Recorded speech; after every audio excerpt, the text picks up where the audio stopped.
Բարձրագույն դատական խորհուրդը քննելով արդարադատության նախարարի պարտականությունները կատարող Արմենուհի Հարությունյանի միջնորդությունը Երևան քաղաքի առաջին ատյանի ընդհանուր իրավասության քրեական դատարանի դատավոր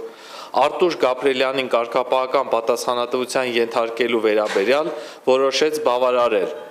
Երևան քաղաքի առաջին ատյանի ընդհանուր իրավասության քրեական դատարանի դատավոր Արտուշ Գաբրելյանին հայտարարել խիստ նկատողություն։ 6 ամիս առաջ ԲԴԽ-ի որոշմամբ նկատողություն ստանալուց հետո Փաշինյանի սրտի դատավոր ընդդիմադիրներին դատած Արտուշ Գաբրելյանը հիմա կոռուպցիոն սկանդալի մեջ է։ Մամուլում հրապարակումներ կան, որ ԱԱԾ-ն նրան քիչ առաջ բերման է ենթարկել հենց դատարանի շենքից, գետնին տապալելով։ Tribune AM-ի հետ զրույցում հակակոռուպցիոն կոմիտեի խոսնակ Մարինա Օհանջանյանը տեղեկացրեց հետևյալը. Դատարան քննչական գործողություններ են իրականացվում մեր մոտ քննվող վարույթի շրջանակում։ Այս բանին այլ մեկնաբանություն չենք կարող տալ։ Դատավորին առնչվող գործերը քննվում են խիստ գաղտնիության ռեժիմում, տեղեկությունները սուղ են։ ԱԱԾ-ն է ձերբակալող է եղել։ Չէ,